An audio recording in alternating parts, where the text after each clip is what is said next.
ગામ કોઠારિયા આમરણ હાલ ભાવનગર એમને 93.50% મેળવી અને પ્રથમ સ્થાને મેળવેલું છે. એમને નમ્ર નિવેદનને વિનંતી કરું કે કીર્તિરાજસિંહ ઉપેન્દ્રસિંહ ત્યાર પછી એમને સિલ્વર મેડલ અર્પણ કરી અને આપણે એમનું સન્માન કરીએ છીએ. આપ સૌ તાળીઓથી એમને આ સન્માનને વધાવશું. ત્યાર પછી ધોરણ 12 સાયન્સ એની અંદર ઝાલા દક્ષરાજસિંહ ઋતુરાજસિંહ ગામ અડવાડ એમનું આપણે સન્માન લેવાના છીએ. એમના કાકા શ્રી દાજીરાજસિંહને વિનંતી કે આપ સ્ટેજની નજીક આવશો. દાજીરાજસિંહ ભાવનગર 89.54% સાયન્સની અંદર અને મેડિકલની અંદર આ દીકરા છે એ અત્યારે અભ્યાસ કરે છે. એટલે એમના વતી એમના કાકા શ્રી દાજીરાજસિંહ ઝાલા એ સન્માન સ્વીકારે છે. આપ તાળીઓથી એમને વધાવશો. 12 સાયન્સની અંદર 89.54% એમને પ્રાપ્ત કર્યા છે. ખૂબ ખૂબ એમને સિલ્વર મેડલ આપી અને ભુજ્જર મોરીની અંદર આપણી જે પરંપરા છે એને આપણે બહાલ કરીએ, જાળવીએ. મહારાણા રાજ સાહેબ શ્રી કેસરીદેવસિંહ ઝાલા ઉપસ્થિત નથી રહી શકે, પણ તેમણે શુભેચ્છા સંદેશ પાઠવેલ છે. અને આપણા ધ્રોલના ધારાસભ્ય શ્રી મેઘજીભાઈ ચાવડાએ પણ આપણે શુભેચ્છા સંદેશ આપેલ છે. દ્વિતીય ચતુર્થથી આપણે ચાલુ કરીએ. જાડેજા મિત્રાજસિંહ અર્જુનસિંહ જાબીડા એ 4થો નંબર પ્રાપ્ત કરે છે. હંસા નામની એમની ઘોડી છે. એમના દ્વારા એમને આ કૌવત બતાવ્યું હતું. ટેન્ટ પેંગિંગ જે સ્પર્ધા હતી એની અંદર ચતુર્થ નંબર જે મેળવે છે જાડેજા મિત્રાજસિંહ અર્જુનસિંહ જાડેજા જાબીડા, એને વિનંતી કરું કે તે પોતાનું સન્માન સ્વીકારશે. મુખ્ય મહેમાનો આપણા છે એમના કિશોરસિંહજી ચૌહાણ ડાયરેક્ટર જે અને આનંદસિંહ તોમર साहब, आप सबको विनंती है कि आप मित्राज सिंह अर्जुन सिंह जाडेजा है उसको उसका सम्मान તાળીઓથી આપણે વધાવશું આ સન્માનને. આની જ અંદર ટેન્ટ પેંગિંગની અંદર તૃતીય નંબર જેને પ્રાપ્ત કર્યો છે એવા જાડેજા રાજદીપસિંહ જયદીપસિંહ જાબીડા, એ પણ જાબીડાના છે. એમને પણ નમ્ર વિનંતી છે કે આપ પણ મહેમાન શ્રીઓને નમ્ર નિવેदन, साहब आपको निवेदन है कि आप ठहरिए वहाँ. राजदीपसिंह जयदीपसिंह जाडेजा जाबी है कि आप वहाँ खड़े रहिए. ત્યાર પછી દ્વિતીય નંબર એટલે બીજો નંબર જે પ્રાપ્ત કરે છે આ ટેન્ટ પેંગિંગમાં એમના વિજેતા છે જાડેજા મનદીપસિંહ ગિરાજસિંહ હાડાટોડા. મનદીપસિંહ ગિરાજસિંહ હાડાટોડા એમને વિનંતી છે કે બીજો નંબર પ્રાપ્ત આપે કર્યો છે અને આપનું સન્માન સ્વીકારવા માટે આપ પધારશો.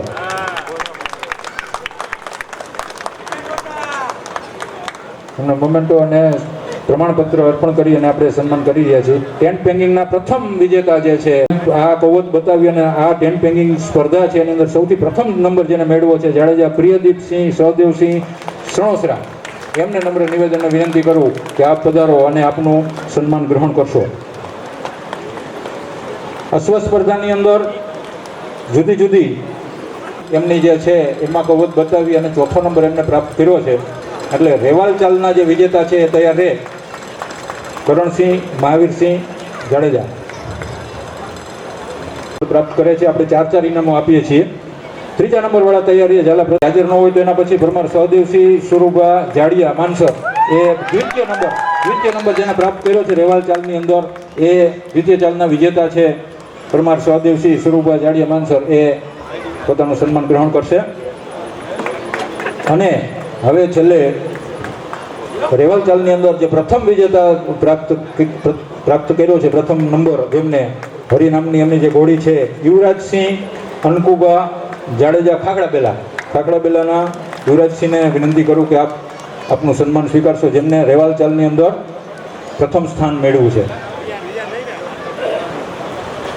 ત્યાર પછીની જે ઇવેન્ટ છે એની અંદર અશ્વ હરીફાઈની અંદર બેરલ રેસના વિજેતાના નામ હું જાહેર કરું છું.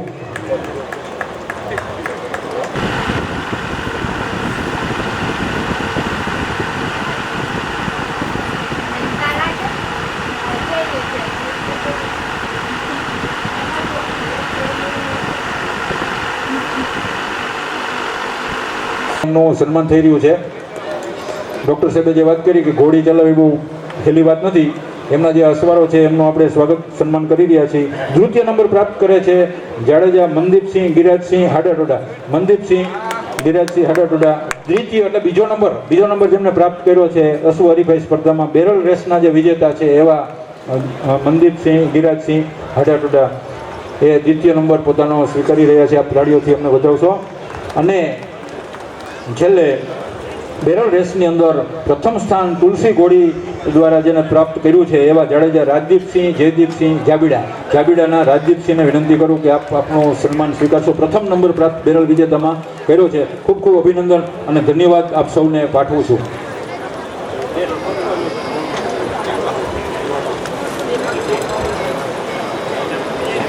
મહિલા સ્પર્ધક જે હતા એની અંદરથી બેસ્ટ પરફોર્મન્સ જેમને કર્યું હતું એવા રાણા ઐશ્વર્યાબા છે, એમનું મોમેન્ટો આપી અને આપણે સન્માન કરીશું. માન્ય શ્રી કિશોરસિંહજી.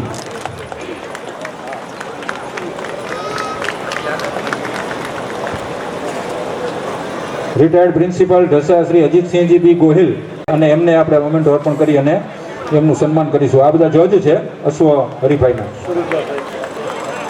બેસ્ટ પરફોર્મન્સ જજ છે સુરુભા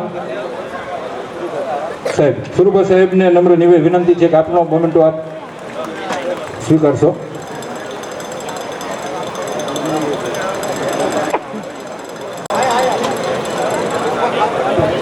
અશ્વ હરીફાઈના કન્વીનર છે માન્ય શ્રી સહદેવસિંહજી એન જાડેજા, એમને નમ્ર વિનંતી છે કે આપ પણ આ અશ્વ. ત્યાર પછી આપણે તલવારબાજીની અંદર જે લોકો ઇનામ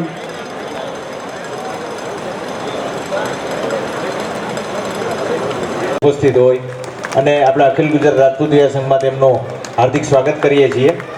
અને સાથોસાથ લુણેશ્વર મહાદેવ મંદિરના સ્કેચીસ પેઇન્ટિંગથી તે મહેન્દ્રસિંહ પરમાર સાહેબ અને દશરથબા પરમાર સાહેબનું પણ સ્વાગત કરવા માગે છે, સન્માન કરવા માગે છે.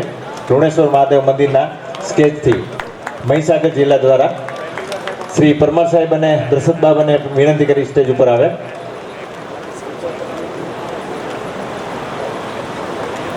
આપણે જોરદાર તાળીઓથી એમને વધાવીએ.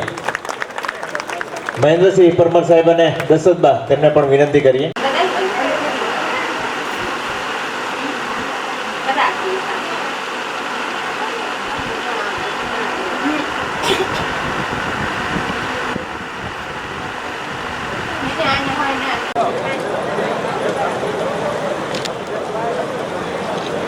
इस बूचर मोरी के शहीदों की श्रद्धांजलि सभा में जिनके माध्यम से हम यहाँ पर आए, ऐसे डॉक्टर जितेंद्र सिंह जडेजा जी, मैं आप सबसे एक बार निवेदन करना चाहता हूँ कि 32 साल से लगातार डॉक्टर साहब बूचर मोरी के शहीदों के लिए निरंतर काम कर रहे हैं, बिना रुके बिना थके. तो कम से कम उतना ही बिना रुके बिना थके उनके लिए ताली बजनी चाहिए एक बार.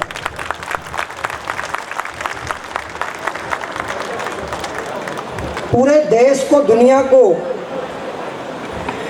बूचर मोरी से जोड़ने का जो प्रण उन्होंने लिया है, उसको निरंतर वो आगे बढ़ा रहे हैं. और आज विश्व के मानस पटल पर बूचर मोरी के शहीदों को स्थापित करने का उन्होंने जो काम किया है, मैं समझता हूँ उसकी शब्दों में व्याख्या नहीं की जा सकती. मैं उनका पूरे समाज की तरफ से और पूरे शहीदों की तरफ से आभार प्रकट करता हूँ, धन्यवाद करता हूँ कि वो बहुत बड़ा काम कर. एक ताली मेरे सामने जो बैठे हुए हमारे साथी हैं, क्योंकि मैं देख रहा हूँ कि बहुत लंबा समय हो गया है, लेकिन उसके बावजूद जो टिके हुए हैं, असली एसेट्स ये हैं.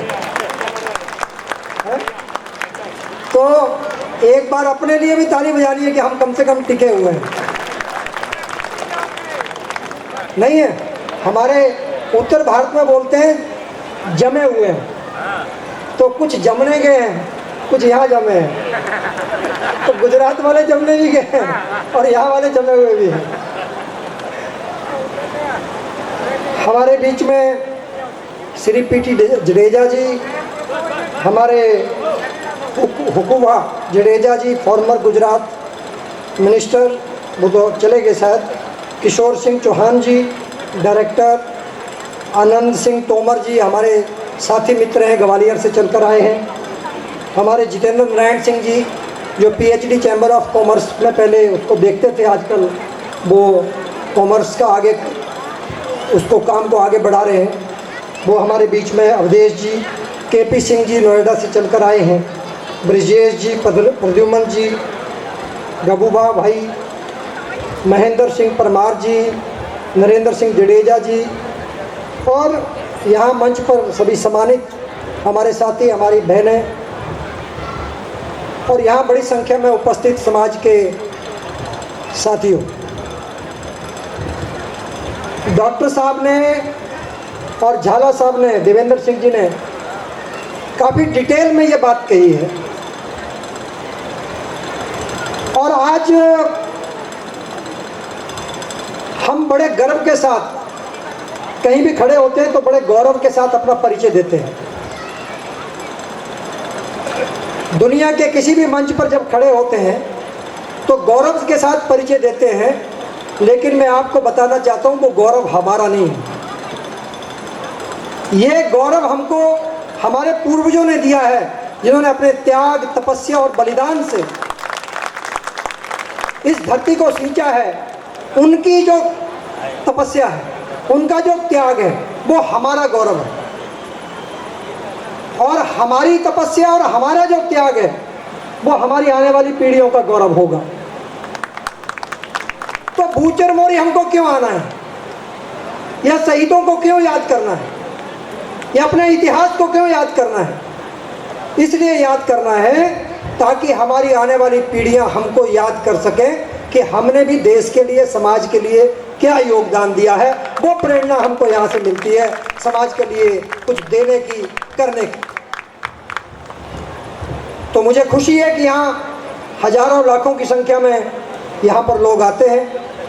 साथियों, अगर हम इतिहास की बात करें, अभी मुझसे पहले देवेंद्र सिंह जी बता रहे थे, तो मैं आपको बता देता हूँ, अगर भारत का इतिहास लिखा गया है, उस भारत के इतिहास में से आप क्षत्रियों को हटा दो तो इतिहास बचेगा ही नहीं, बचेगा कहीं। गौतम बुद्ध हो, महावीर जैन हो, राम हो, कृष्ण हो, अगर हम इनको हटा दें तो क्या बचता है? कुछ बचता है?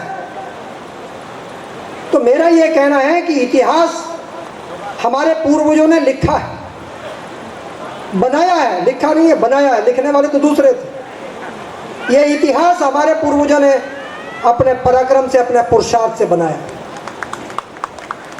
लेकिन मैं हमेशा देश के विभिन्न मंचों पर जब जाता हूं तो अपने समाज के लोगों से एक बात जरूर कहता हूं कि कभी कभी हम इतिहास में अपने बच्चों को पूरी जानकारी नहीं देते हैं तो हम उनके साथ अन्याय करते हैं। हम जब पूरी जानकारी नहीं देते हैं तो हम उनके साथ अन्याय करते हैं। उनके विकास के लिए इतिहास जरूरी है और उसको उनकी पूरी जानकारी होनी चाहिए।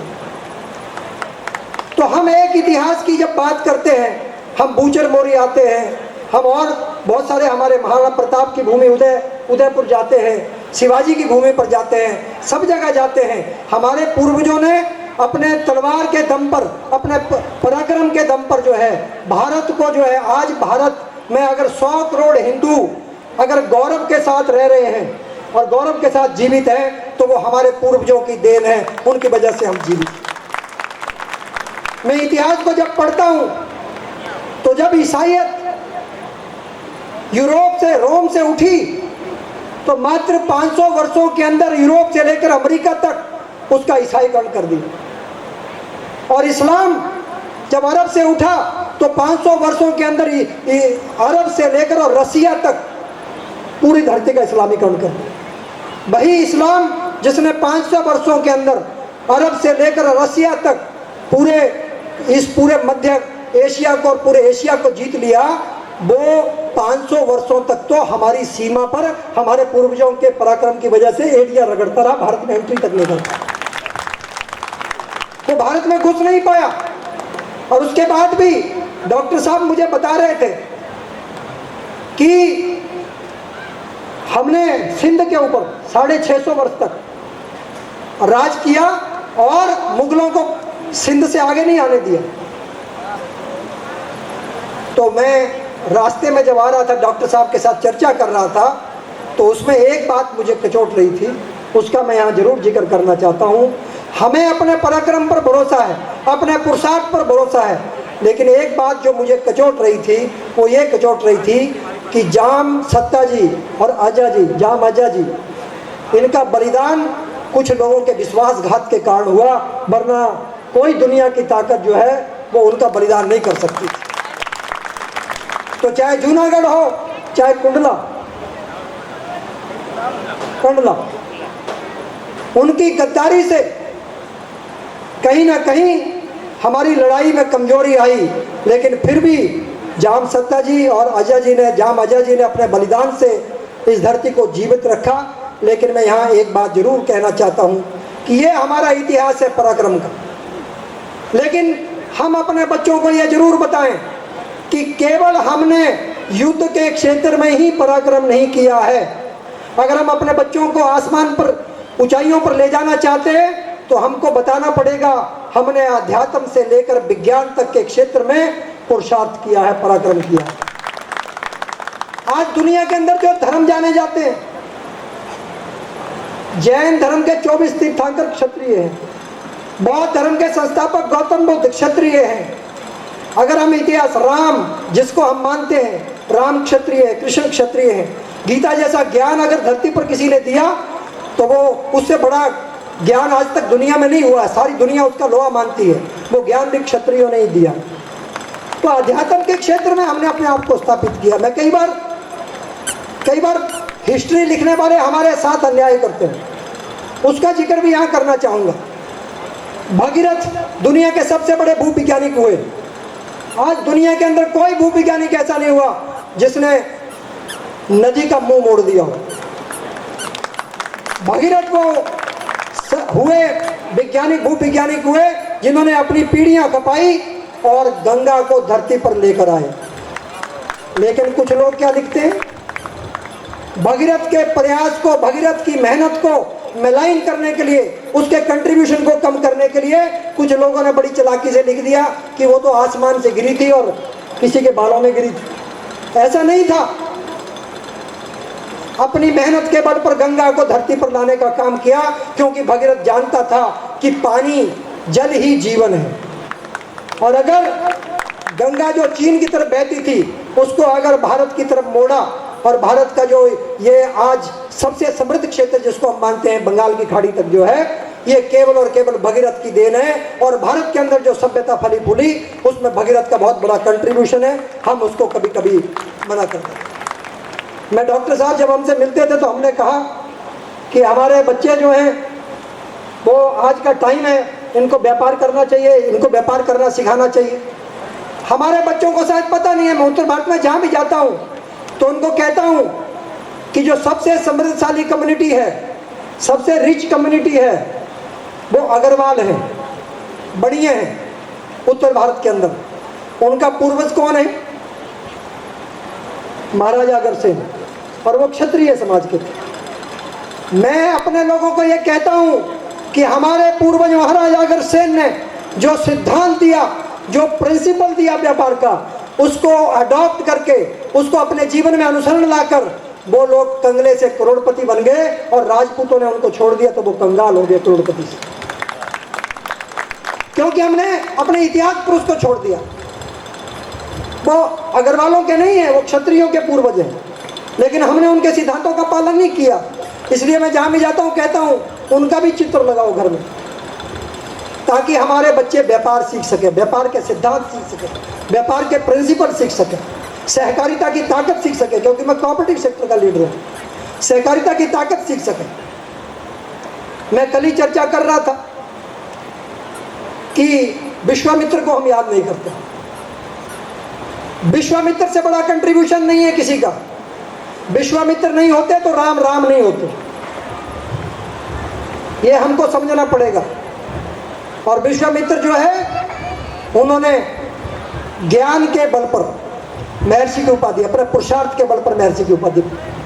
शिक्षा के क्षेत्र में उस समय का, भगवान राम के समय का सबसे बड़ी यूनिवर्सिटी, सबसे बड़ा अगर मठ, गुरुकुल अगर किसी का था तो विश्वामित्र का था। और शिक्षा के क्षेत्र में उन्होंने हमको ओम भूर्भुवः स्वः तत्सवितुर्वरेण्यम भर्गो देवस्य धीमहि धियो न प्रचोदयात्, ये महान मंत्र अगर किसी ने इसका प्रतिपादन किया तो वो विश्वामित्र ने किया, वो हमारा पूर्वज है, विश्व विजेता थे।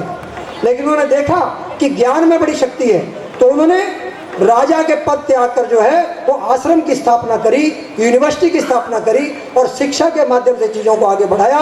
अगर उनके वहाँ पर शोध नहीं होता, अगर अस्त्र शस्त्र नहीं बनते, तो राम लक्ष्मण ने अस्त्र शस्त्रों से राक्षसों को मारा, वो अस्त्र शस्त्र नहीं मिलते। वो किसकी देन थे? वो शिक्षा की देन थे। तो आज हमको बताना पड़ेगा कि हमारे पूर्वजों ने शिक्षा के क्षेत्र में भी पुरुषार्थ किया। अध्यात्म हो, शिक्षा हो, विज्ञान हो और अगर युद्ध का मैदान हो, हर जगह हमारे पूर्वजों ने पुरुषार्थ करने का काम किया है। अगर हम बच्चों को बताएंगे तो उनके अंदर जो प्रतिभा है, ये आप ध्यान रखिए, हर बच्चे के अंदर अलग अलग प्रतिभा होती है। उसको व्यापार के क्षेत्र में काम करना है तो उनको महाराजा अग्रसेन के सिद्धांतों को अडॉप्ट कर सकते हैं। अगर उनको सेना में जाना है, पुलिस में जाना है, देश की सेवा करनी है, तो वो हमारे जो बलिदानी पूर्वज हैं उनका सिद्धांत ले सकते हैं। अध्यात्म के क्षेत्र में दुनिया को इतना बड़ा महान ज्ञान देने वाला, शांति का संदेश देने वाला, सर्वे भवन्तु सुखिनः सर्वे सन्तु निरामया सर्वे भद्राणि पश्यन्तु मा कश्चित् दुःख भाग् भवेत् का मंत्र देने वाले, सहनावतु सहना भुनक्तु सह वीर्यं कर्मवहि तेजस्विनावधीतमस्तु मां विद्विषावह, एक मंत्र को अडॉप्ट करके पता नहीं लोग कहां से कहां पहुंच गए। हम अगर उस मंत्र को जीवन में अडॉप्ट नहीं करेंगे, सगच्छवम सवध्वम सर्वमनासि जानतम देवा भागम यथा पूर्वे सजना नाम उपास्ते, हमारे पूर्वजों ने कहा है आओ मिलकर काम करेंगे, मिलकर पुरुषार्थ करेंगे, मिलकर भोजन करेंगे, साथ मिलकर चलेंगे, सहकार को अपनाएंगे, सहकार के साथ आगे बढ़ेंगे। तो ये काम हमको करना पड़ेगा। मैं एक उदाहरण आपको अंत में दूंगा, जडेजा साहब, जो आप बड़ा काम कर रहे हैं जडेजा साहब, मैं उसको यहाँ रिकॉग्नाइज करना चाहता हूँ। मैं पीछे लगा रहा कि हमारे एजुकेशन इंस्टीट्यूट होने चाहिए। मैं आपको बता रहा हूँ, मैं रात को बात कर रहा था, उत्तर भारत के अंदर सबसे ज़्यादा आर्थिक रूप से पिछले 50 वर्षों में तरक्की करने वाले सिख कौन है? सिख, दूसरे जाट, तीसरे पटेल, चौथे मराठा, पांचवें लिंगायत, छठे जाटव। ये अलग अलग समाज की बात कर रहा हूँ। अगर आप इनके गहराई में जाएंगे तो सबसे ज़्यादा सिखों के विश्वविद्यालय स्कूल से, अगर आप पंजाब और दिल्ली तक जाएंगे सबसे ज़्यादा यूनिवर्सिटी गोविंद सिंह यूनिवर्सिटी है, जैसे गुरु गोविंद सिंह यूनिवर्सिटी है, ऐसे बहुत सारी university, colleges, education institute, technical institute, ITI, सबसे ज़्यादा सिखों की मिलेगी आपको, सबसे ज़्यादा जाटों की मिलेंगी, सबसे ज़्यादा एजुकेशन इंस्टीट्यूट उनके हैं। और यहाँ आप देखेंगे तो पटेलों के एजुकेशन इंस्टीट्यूट अपने मठ हैं, उनके अपने मठों के माध्यम से शिक्षा। मैं लिंगायत कर्नाटक गया तो लिंगायतों के मठ हैं, 30-30 हज़ार बच्चे पढ़ते हैं वो, 30-30 हज़ार। मैं कोलार में एक मठ में गया तो मैंने देखा 25-30 हज़ार बच्चे, और फ्री ऑफ कॉस्ट समाज की तरफ से, लिंगायत समाज के बच्चे हैं, वो पढ़ा रहे हैं वहाँ लोग। और मैंने उनसे पूछा, जो उनके गुरु थे जिनसे मुझे मिलवाया गया, मैंने उनसे पूछा कि ये चलता कैसे है मठ? तो उन्होंने कहा कि जो बच्चे हमने शुरू में पढ़ाए आज वो पढ़ कर गए हैं, वो अपनी आय का, जो यहाँ से सक्सेसफुल होकर गए हैं, अपनी आय का 5-10% हमको जो है वो डोनेशन भेजते हैं बिना कहे, उनको कहना नहीं पड़ता। हम मैं अगर एक स्कूल में पढ़कर अगर अच्छी जगह पर पहुंच गया हूं तो उस स्कूल को, उस इंस्टीट्यूट को, उस मठ को, उस शिक्षा के केंद्र को जिंदा रखना ये मेरा दायित्व है। ये जो जज्बा है, ये मैं डॉक्टर साहब से आग्रह कर रहा था। डॉक्टर साहब बहुत अच्छा IAS इंस्टीट्यूट चला रहे हैं, छात्रावास चला रहे हैं। मैं सुरेंद्र नगर में पहला छात्रावास था, उसके उद्घाटन में आया था, और हमारे कप्तान सिंह सोलंकी जी उस समय राज्य सांसद थे, बाद में गवर्नर बने, वो आए थे और हमें बड़ी खुशी हुई थी देखकर कि हमारी बेटियों के लिए वहाँ पर छात्रावास बन रहा था। और मुझे खुशी है कि डॉक्टर साहब उस दिशा में आगे बढ़ रहे हैं। आप सबसे मुझको यही कहना है कि समाज के लिए काम करना, ये समाज के लिए काम जो करने वाले लोग हैं, इनकी हमको ताकत बढ़ाने की जरूरत है, क्योंकि राजनीति से ज़्यादा, राजा से बड़ी शक्ति समाज की। ये हिस्ट्री इस बात का फैक्ट है। अगर ज़्यादा दूर नहीं जाना हो तो अभी अभी कोरोना आया था। कोरोना आया था कि नहीं आया था? मैं उत्तर भारत में अपने प्रत्यक्ष रूप से आपको बता रहा हूँ, सरकारें फेल हो गई, लोगों को रोटी नहीं खिला पाई, लेकिन समाज के लोग खड़े हो गए और अपने घर से, अपने जेब से अपना समय संसाधन लगाकर बिना कोरोना के डर से लोगों को, करोड़ों लोगों को, लाखों लोगों को भोजन कराने का काम किया। यहाँ अनंत सिंह जी बैठे हैं, कितना भोजन कराया आपने, आप सोच नहीं सकते। लगातार इनके यहाँ 50,000 25,000 लोगों का भोजन जो है वो निरंतर बनता रहा। तो समाज जब खड़ा हो गया तो कोरोना काल के अंदर भी हमने लोगों को भूखा नहीं मरने दिया। जहाँ सरकारें नहीं पहुँच सकती वहाँ समाज पहुँचता है। समाज में बहुत बड़ी शक्ति है। और एक बात अंत में आपको बता देता हूँ, मैं सरकार का हिस्सा हूँ, मैं कहनी नहीं चाहिए फिर भी कह रहा हूँ, सरकार कुछ नहीं करती है। अब आप हंसेंगे, मैं बता रहा हूँ आपको, सरकार दो काम करती है। सरकार प्लानिंग करती है और बजट, क्या करती है, योजना बनाती है और बजट देती है। लेकिन उसको इम्प्लीमेंट करने का काम किसका होता है? जैसे हम कहते हैं कि गुजरात के मूंगफली के किसानों को उचित दाम मिलना चाहिए, तो सरकार नहीं आती, नेफेड आती है। कौन आता है? कपास के किसानों को मिलना चाहिए, CCI आती है। ये सारी संस्थाएं हैं। ये क्या है? सरकार ने आगे अपने हाथ बढ़ाने के लिए संस्थाएं बनाई। तो सरकार काम नहीं करती है, सरकार बजट का प्रावधान करती है और प्लानिंग करती है, योजना बनाती है। इम्प्लीमेंटेशन का काम डिपार्टमेंट्स का होता है, विभाग का होता है, संस्थाओं का होता है। और इसलिए मैं आपको कह रहा हूं कि क्षत्रिय समाज, राजपूत समाज की जो संस्थाएं हैं उनको पोषित करना, उनको बढ़ाना, उनके अंदर योगदान देना, ये सब हमारी जिम्मेदारी है। अगर हम जडेजा साहब जैसे लोगों को अगर ताकत देंगे, चाहे हम बहुत कंट्रीब्यूशन करने की जरूरत नहीं है, हमारी क्षमता 1 रुपये की है, लेकिन हम प्रण कर लें कि हमको 1 रुपया जरूर कंट्रीब्यूट करना है। जिसकी क्षमता 1000 की है वो 1000 जरूर करे। और साल में RSS इतना बड़ा संगठन है, किससे चलता है? अपने स्वयंसेवकों के कंट्रीब्यूशन से साल में 1 बार गुप्त दक्षिणा होती है। तो क्षत्रिय समाज भी जो है ये प्रण ले ले कि हमको भी उसी पद्धति पर चलते हुए समाज के शिक्षा के जो संस्थान हैं वो खड़े करने हैं हमको।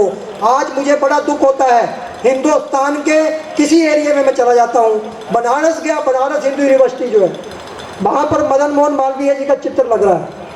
किसका लग रहा है? सारे हिंदुस्तान में सब यही कहते हैं कि बनारस हिंदू यूनिवर्सिटी किसने बनाई। और जिस राजपूत भाई ने, क्षत्रिय भाई ने जमीन दान करी हजारों एकड़ की, उसका कहीं फोटो भी नहीं है। तो मैं भिवानी गया था और भिवानी के लोग मेरे से, मैं विजयपाल तोमर जी, हम दोनों गए थे, सांसद साहब। तो एक कार्यक्रम था तो सारे इकट्ठे होकर आए समाज के लोग, बोले जी हम जमीन दे रहे हैं और आप इसमें सरकारी स्कूल बनवा दीजिए। हमने उनसे कहा यार इन बढ़ियों से सीखो, ये सारी सरकार की ज़मीन ले ली इन्होंने कंसेशन में और ये संस्थाएं बना रहे हैं और आरक्षण की जरूरत नहीं है उनको। उन्होंने अपनी संस्थाओं के माध्यम से 20% का आरक्षण खुद ही प्राप्त कर लिया। हम आरक्षण का रोना रोते रहते हैं, उन्होंने एजुकेशन इंस्टीट्यूट खड़े किए, मैनेजमेंट कोटे से अपने बच्चे पढ़ाए। आज डॉक्टर्स हो, साइंटिस्ट हो, इंजीनियर हो, सब क्षेत्र में आपको उनके बच्चे मिलेंगे। क्यों? क्योंकि उन्होंने अपनी संस्थाएं खड़ी करी। तो मैं इतना ही कहते हुए कि हम जमीन सारे हिंदुस्तान में आप जाइए, जहाँ भी जाएंगे, मेरे गांव का जो स्कूल है वो मेरे दादा ने ज़मीन दी थी।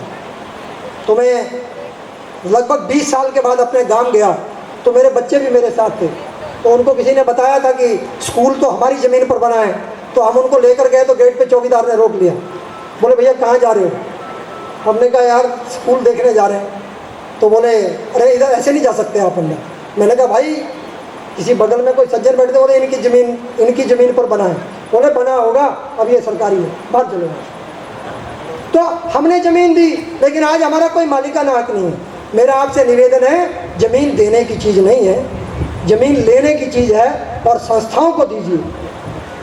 मुझे दुख होता है अपने समाज के लोग जो हैं, एक बन्ना समझते हैं, यहाँ क्या बोलते हैं साहब, मेंढ को, वो जो पत्थर रखते हैं ज़मीन बांटने के लिए, डिवीजन करते हैं जो ज़मीन का, उसको क्या बोलते हैं?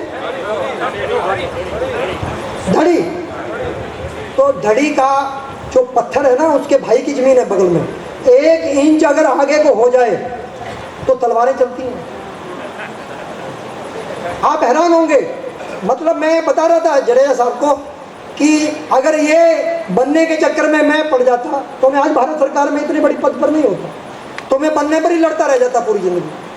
तो बनने की लड़ाई हम अपने भाइयों से लड़ते हैं, और 100-100 एकड़ जमीन दूसरे चुपचाप धीरे से ले जाते हैं, ठाकुर साहब की मूंछ ऊपर करवा देते हैं, 2 तारीफ के शब्द कहते हैं, ठाकुर साहब अरे क्या बात है, और वो 100 एकड़ जमीन दे देते हैं। भाई को 1 इंच जमीन नहीं देंगे, भाई को 1 इंच जमीन नहीं देंगे, और दूसरे मांग कर ले जाते हैं।